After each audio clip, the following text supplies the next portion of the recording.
Hi folks, welcome back to the channel. Thank you very much for joining me once again. You are always most welcome. Well, today, hot off the press, new from ICM. In the Ukraine, it's the 1/35th scale Truppenluftschutzwagen, which is basically a anti-aircraft half-track, for want of better expression. Latest kit that's just arrived from them. It's kit number 35455. And again, it's another one of these sort of cleverly engineered combos that they do. They've previously had that half-track truck, which is literally half-track and truck combined, and now they've gone and combined it with the 2cm anti-aircraft flak cannon. It says on the side, Wehrmacht self-propelled anti-aircraft cannon system featuring a 20cm.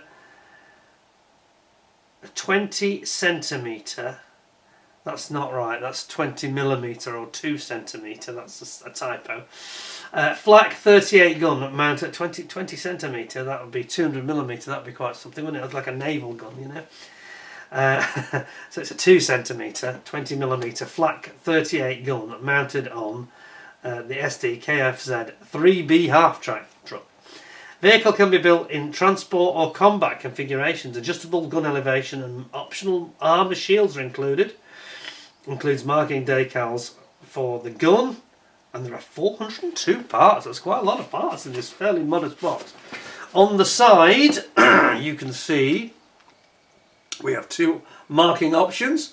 We've got a version that looks very much like it would be used. It says 1944 to 45. This is the sort of thing I think you've seen the likes of something like Normandy, especially with those markings, and then also in the Battle of the Bulge perhaps with a bit of more snowy markings, but also there's the winter version 44 to 45. So I take that back, that's more your Battle of the Bulge, isn't it, in fact? Looks interesting, doesn't it? Very interesting. So let us, without further ado, let's crack into this, see what we've got today. What joys are within this box. This would be quite good for a Normandy diorama or something of that ilk, so I think it's going to be rather interesting. So let's go. Without further ado, trying to cut this out. Help. Another excellently packaged kit from them. So thanks to ICM for providing the kit. And so the last one, there we go. Right. Looking forward to this one. Got some interesting things coming out, haven't they? There's no doubt about it. It just keeps on coming. You can't believe that they can have this amazing output in the circumstances they are under. Now I will just say that we have sort of seen this truck. I'm not going to do the most detailed review here because the truck we've seen, the flak gun we've seen, so I think we will sort of just focus on how it integrates really. But I'll give you a bit of a read for what it says here. The 2cm, now they've got it right, not 20cm.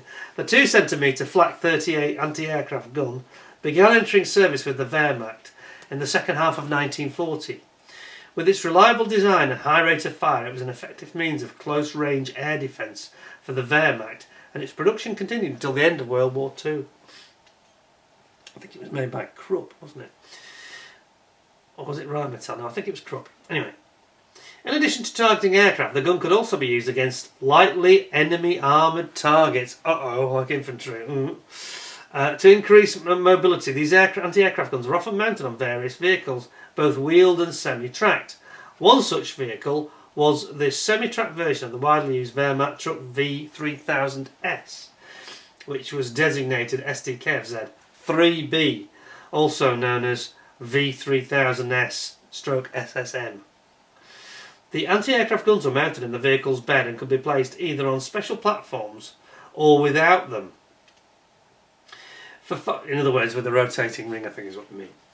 For firing, the sides of the vehicle's body were either folded down or completely removed. Vehicles equipped in this way became self-propelled anti-aircraft installations, which the German Army used for air defence tasks across all fronts in World War II. Wow. Got a weight of 5.8 tonnes, which sounds pretty reasonable.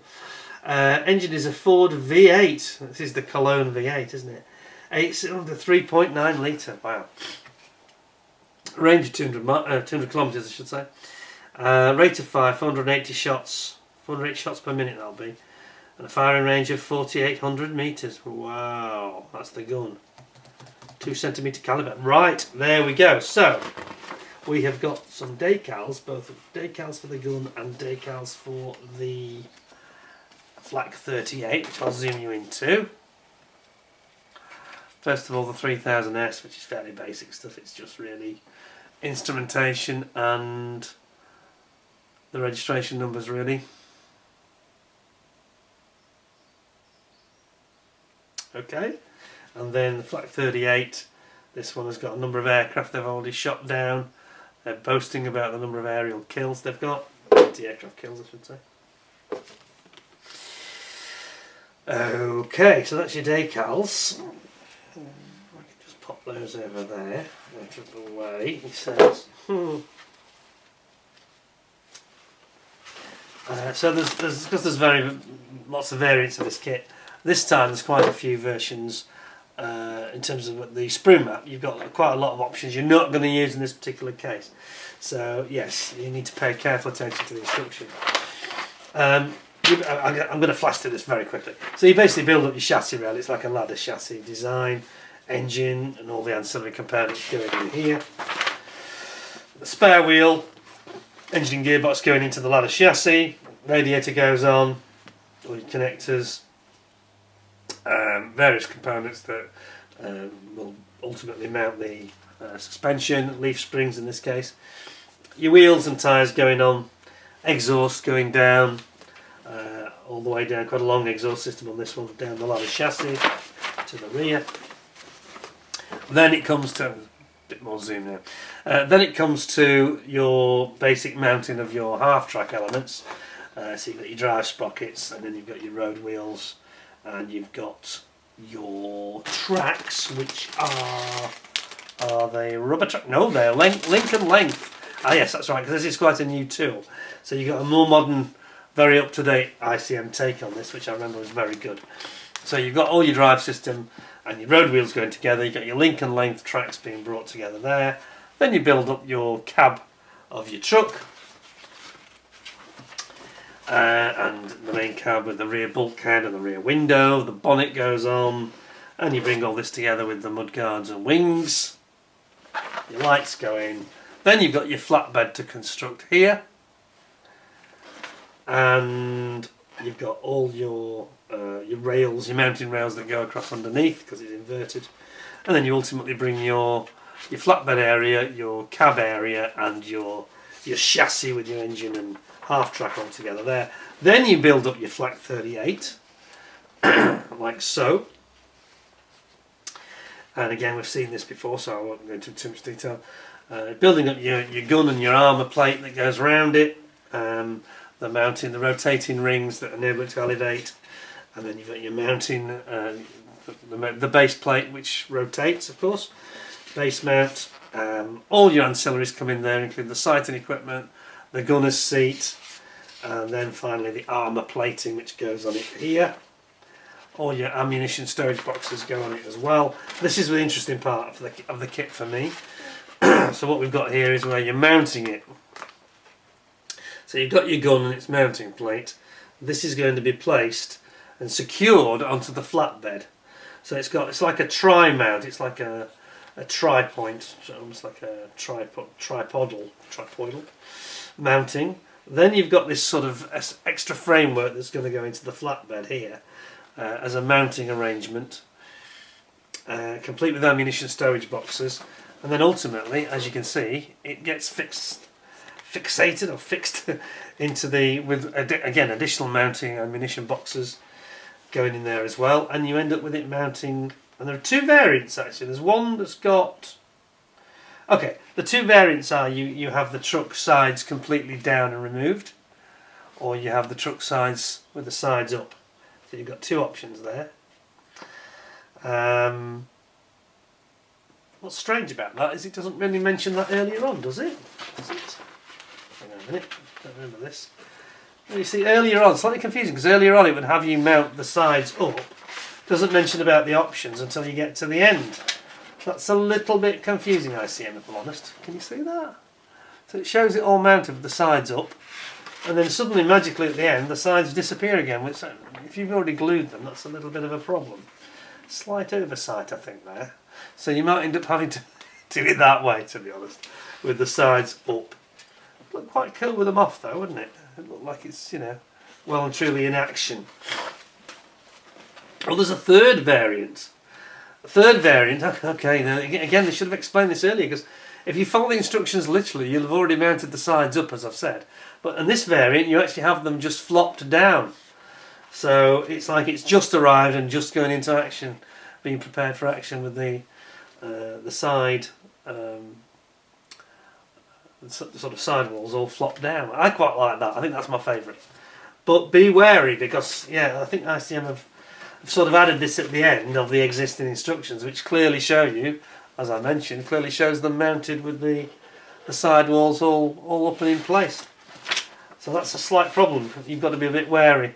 So just be aware, if you're going to buy this kit, to think through how you're going to go about it, and don't just slavishly follow the instructions to the end, because you'll suddenly find that they sort of retrace their steps and backtrack slightly. And for you, it could be too late, because you'll have glued it all together with the sidewalls in place and vertical.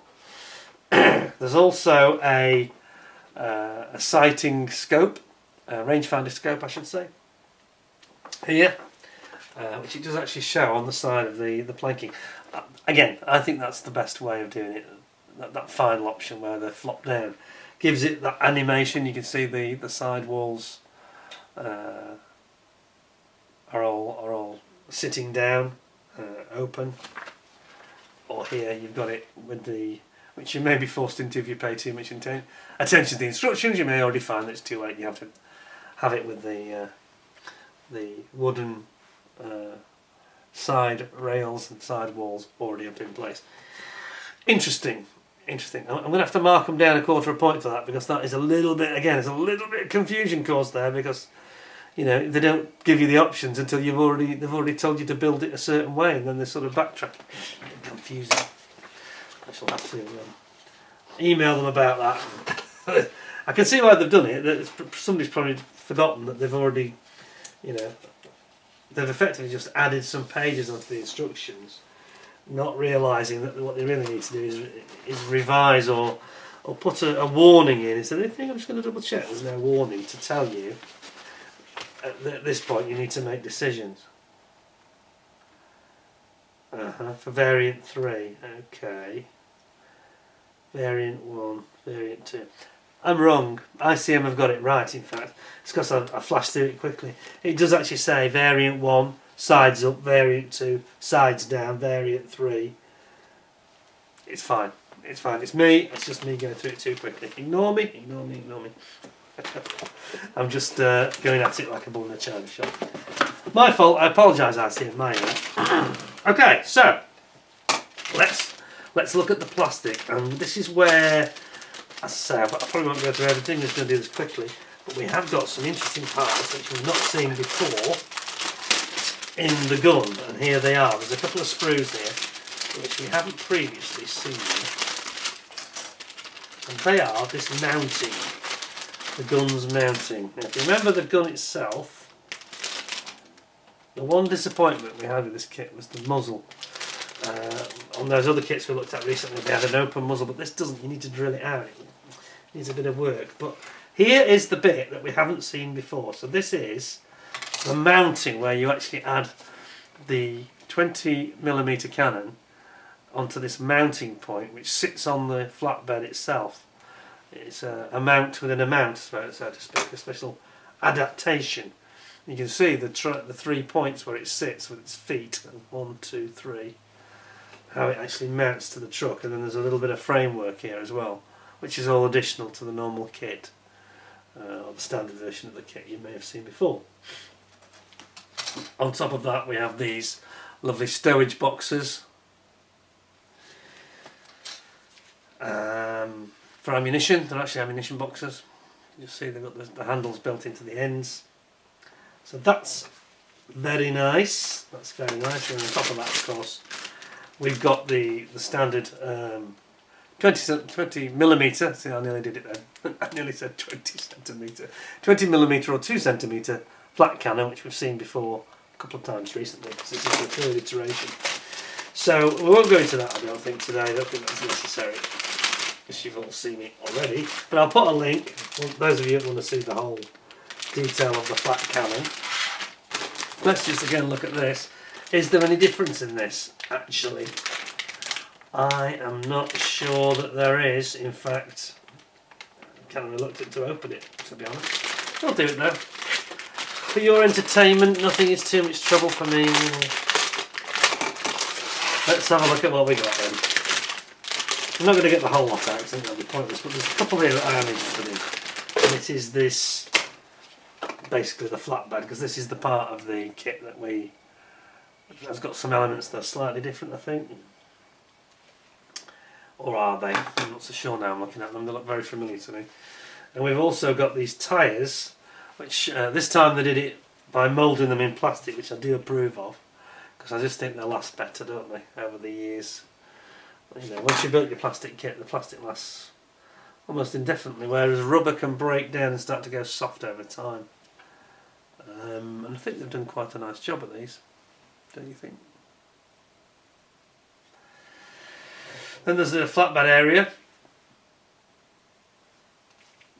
and here's the sides that you'll need to flop them down if you're going to have the thing in situ. As you get, of course, on the actual artwork. By the way, that's the rangefinder. Can you see that? It's just got the rangefinder sitting on the side.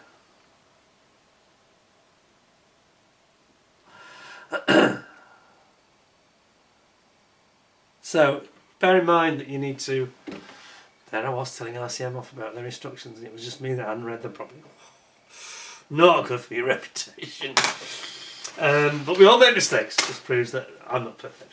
But you got, I remember this. This is the Lincoln length tracks that we talked about, and this is again bang up to date.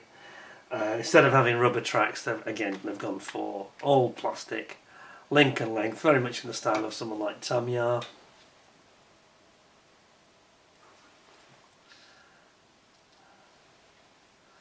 And then you've got where it goes around the corners. I'm afraid you have got a bit of work to do. Quite a lot of work to do, if we're really honest. As you can see, they go on and on and on. It's not too bad. It's not too bad. It's not as bad as building a complete set of individual tracks, is it? And you can see also there that we've got the springs for the shock absorbers. This is actually on the track section of the vehicle. Has these spring shock absorbers. Kind of crude, but I guess it works, you know. Anyway, what do we think of that? Well, still think the instructions are just a tiny confusing, but I'm going to give it 9.75 out of 10, which I think is fair, because clearly the mistake I thought they made, they didn't really make. It's just, you've just got to, visually there aren't cues, but it does tell you.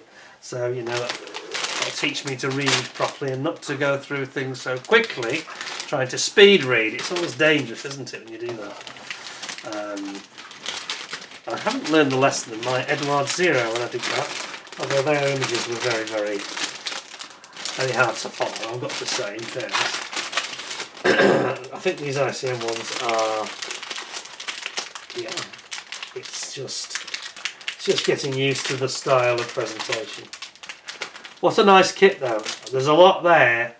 It's going to be a very animated 3D scene. You get a few figures on there as well. I can see in the future they're probably going to do a version of this where you'll end up with some figures as well. Because there were figures with that other set that I reviewed just before Christmas. Just before Christmas, in fact. I think about a week before Christmas, where we had the animated gun crew. So you could definitely get that set of figures. I suspect they'll be bringing that forward with those figures at some point in the future. Maybe this will be part of another group of 2 or 3 other vehicles they might combine. I'm going to give it 9.75 out of 10 because it doesn't suffer the flaws I feared it did suffer from. Haven't gone into huge detail there, but we've seen both the vehicle and the gun several times in the past already. In fact, I think we saw the truck, I think in 2 iterations. One of them was an ambulance and one of them was just a general half-track truck. So this must be the third time it's come out. So excellent. I mean, a good use of the... I like that one the best, I think, of the 3 versions they brought out of that vehicle. I think that just gives it some extra appeal and animation. This is retailing around about the £40–45 mark, I think. Under £50 anyway. Nice kit though. Nice kit that. Go well in any diorama. Thank you to ICM for providing it. 9.75 is where I'm at. Well done to them. I hope you'll give me a 10 out of 10 with a thumbs up. Don't forget to subscribe if you haven't already. Because I'm trying to get up to 10,000 subscribers, and we are nearly there. We're definitely well on our way. And please stay tuned, we've got some more interesting things coming up. I've got some very interesting aftermarket products, which I think a lot of you will... aircraft aftermarket products. And if you're a fan of Spitfires, it might be of interest to you. I think it will. I think that's something that's going to catch people's eye and be something they're going to want to know a lot more about, so stay tuned. In the meantime, thank you for watching. Appreciate all your time. Don't forget to subscribe, etc, etc. Like, share and subscribe. Until see you again next time, stay well, stay safe, look after yourselves. Thanks a lot, and bye for now.